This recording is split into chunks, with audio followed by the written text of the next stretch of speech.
डोळे काढले का चामडी सोलली काय सोललंय? आणि म्हणून हे आमचं सरकार जे आहे तुम्ही कुणाची तुलना कुणाबरोबर करताय? शिवाजी महाराजांची तुलना औरंगजेबाबरोबर करताय आणि या औरंगजेबाची तुलना क्रूर म्हणून प्रशासक म्हणून यांच्याशी करताय? काय करताय? तुमचं काय चाललंय? आणि म्हणून तुम्हाला सांगतो नाना तुमचे अध्यक्ष हर्षवर्धन सपकाळ यांनी माफी मागितली पाहिजे, या ठिकाणी माफी मागितली पाहिजे। कॉमस्कोर नुसार आता isakal.com आहे देशातील नंबर 1 ची मराठी न्यूज वेबसाईट। प्रत्येक अपडेटसाठी isakal.com ला नक्की भेट द्या। अन्यथा त्यांनी केलेलं हे कृत्य हे औरंगजेबाचं समर्थन करतायत, एका देशद्रोहाचं समर्थन करतायत, म्हणजे तेही देशद्रोही आहेत। त्यांच्यावर देखील देशद्रोहाचा खटला दाखल करावा का? आम्ही दाखल करावा का? आणि म्हणून हे राज्य शिवाजी महाराजांच्या आदर्शावर चाललेलं आहे।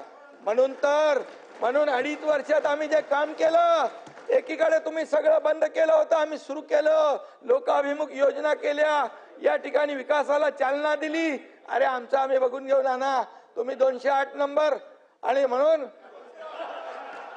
शांत राहा, आम्ही एकच सांगतो, हे शिवाजी महाराजांच्या आदर्शावर चालणारं हे सरकार आहे।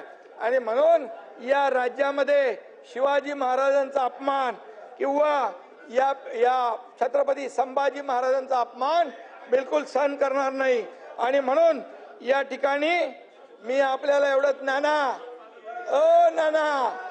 ऐका, तुमचे काँग्रेसचे अध्यक्ष हर्षवर्धन सपकाळ यांनी तात्काळ माफी मागितली पाहिजे, अन्यथा त्यांच्यावर मुख्यमंत्री महोदयाचा अपमान केला। मुख्यमंत्री महोदयानं औरंगजेबाची उपमा दिली, जो देशद्रोही औरंगजेब, देशद्रोह ज्याने आपल्या राज्यावर चाल करून आला, त्याला माफ केलं जाणार नाही। एक बाहेर गेलाय इथला, तो बाहेर आहे, मग तो बाहेरही फिरणार नाही। आणि म्हणून सांगतो आपल्याला बोलताना तारतम्य बाळगून बोलायला सांगा।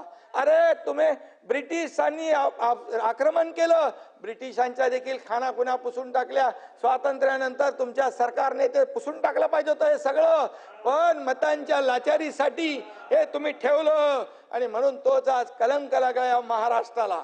आणि म्हणून मी एवढंच सांगतो, अध्यक्ष महोदय, ज्यांनी पोलिसांवर हल्ला केलाय, निवेदन मुख्यमंत्र्यांनी केलेलं आहे, कायदा हातात घेतलेला आहे, कायद्याचं राज्य आहे, ज्यांनी कायदा हातात घेतलाय त्यांच्यावर कडक कारवाई सरकार करेल, अशा प्रकारची भावना आणि भूमिका सरकारने घेतलेली आहे।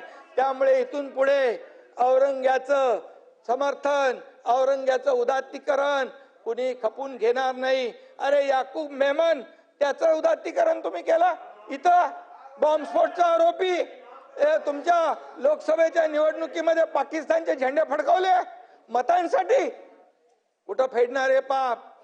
आणि म्हणून मी आपल्याला, तुम्हाला लोकांनी जागा दाखवली आहे, तुम्हाला विरोधी पक्ष नेते एवढे पण जागा आल्या नाहीत, याचं कारण तेच की तुम्ही जे काय करताय आणि आम्ही जे करतोय, लोकांनी ठरवून या ठिकाणी निर्णय घेतलेला आहे। म्हणून लोकांसाठी आम्ही काम करतोय, जनतेसाठी आम्ही काम करणार। आणि या महाराष्ट्रातल्या सर्व समाज, जाती, धर्माचे लोक यांना देखील आम्ही एक समान मानून आम्ही त्यांच्या विकासासाठी पुढे चाललोय। आणि म्हणून नाना, तुम्ही मनातून खुश होत असाल, पण ठीक आहे। आणि म्हणून हा विषय गंभीर आहे।